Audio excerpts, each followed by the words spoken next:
Hoje estarei falando sobre a soberania de Deus e o livro de Jó.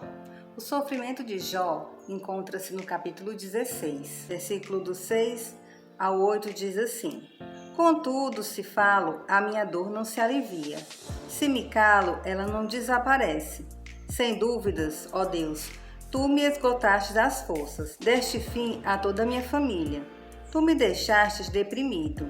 O que é uma testemunha disso?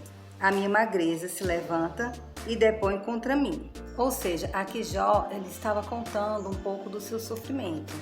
Jó ele perdeu a sua casa, ele perdeu a sua família, perdeu seus amigos e ainda por cima foi acometido de uma grave enfermidade. No capítulo 14 do livro de Jó, ele demonstra sua paciência e sua perseverança em Deus. Jó capítulo 14, versículo 7 ao 9 diz assim: Para a árvore pelo menos há esperança. Se é cortada, torna a brotar, e os seus renovos vingam.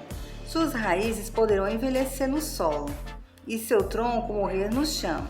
Ainda assim, com o cheiro da água ela brotará, e dará ramos como se fosse muda plantada. Jó lhe demonstra que conhece o poder de Deus. Ele sabe que Deus pode fazer todas as coisas, inclusive curar a sua enfermidade, se assim for da sua vontade. No capítulo 23 do livro de Jó, Jó ainda não tem alcançado a cura que ele tanto almeja. E como todo ser humano, ele começa a fazer questionamentos, tipo: se Deus é bom, por que é que existe o mal? Se eu sou um servo de Deus, por que é que eu estou sofrendo? Vamos ver aqui o que é que Jó disse para Deus. Jó capítulo 23, do versículo 1 ao versículo 4. Até agora me queixo com amargura, a mão dele é pesada, a despeito de meu gemido. Se tão somente eu soubesse onde encontrá-lo e como ir à sua habitação, eu lhe apresentaria a minha causa e encheria a minha boca de argumentos. Aqui Jó demonstra que ele tem muita vontade de se encontrar com o Criador e de buscar entender o porquê daquele seu sofrimento. Como nós, às vezes também ficamos em dúvidas, nos questionando o porquê de estarmos passando por aquele momento de aflição. Assim também aconteceu na vida de Jó. No capítulo 41, Deus, depois de muito tempo, resolve responder aos questionamentos de Jó, fazendo a ele também uma pergunta. Vejamos o que o Senhor disse para Jó. Jó capítulo 41, do versículo 11. Quem primeiro me deu alguma coisa, que eu lhe deva retribuir? Tudo que há debaixo dos céus me pertence. Ou seja, Jó achava que Deus estava em débito com ele, porque Jó, aos seus olhos, era uma pessoa boa, era um bom marido, era um bom pai, fazia suas ofertas na casa de Deus, não cobiçava a mulher do próximo. Então ele achava que Deus estava sendo injusto com ele. Mas Deus lhe responde dizendo: Jó, tudo que eu tirei foi tudo aquilo que eu mesmo lhe dei. Então eu não estou em débito com você, porque quem primeiro me deu para que eu possa lhe retribuir? A soberania de Deus fala sobre o poder de Deus sobre toda a criação. Salmo 135, versículo 6.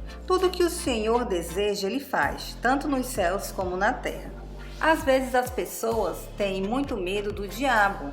Realmente, a Bíblia conta que foi o diabo que tocou na família de Jó, na casa de Jó, mas esquecem que tudo isso aconteceu pela permissão de Deus. E Jó entendia isso. Jó queria apenas que o seu sofrimento acabasse. E ele sabia que no momento que Deus dissesse basta, esse sofrimento iria acabar. Mas a questão é que Deus não dizia. E isso intrigava bastante Jó. Outro questionamento que vem à nossa cabeça é sobre o bem e o mal. Vamos ver o que é que a Bíblia fala sobre isso. Isaías 43, versículo 13. Desde a eternidade eu sou Deus. Não há quem possa livrar alguém da minha mão. Não há quem possa desfazer o que eu fiz. Tem o poder de curar, tem o poder de salvar, tem o poder de ressuscitar, mas Ele vai fazer tudo de acordo com a sua vontade. Muitas pessoas não aceitam quando recebem o não de Deus e acabam se desviando, saindo da igreja ou simplesmente deixando de acreditar em Deus. Mas o que é que a Bíblia fala sobre o homem? Quem é o homem? Vamos lá. Romanos capítulo 9, a partir do versículo 20. Mas quem é você, ó homem, para questionar a Deus? Acaso aquilo que é formado pode dizer ao seu formador: por que me fizestes assim? O oleiro não tem direito de fazer do mesmo barro um vaso para fins nobres e outro para fins desonrosos. Ou seja, Deus, ele faz de acordo com a sua vontade.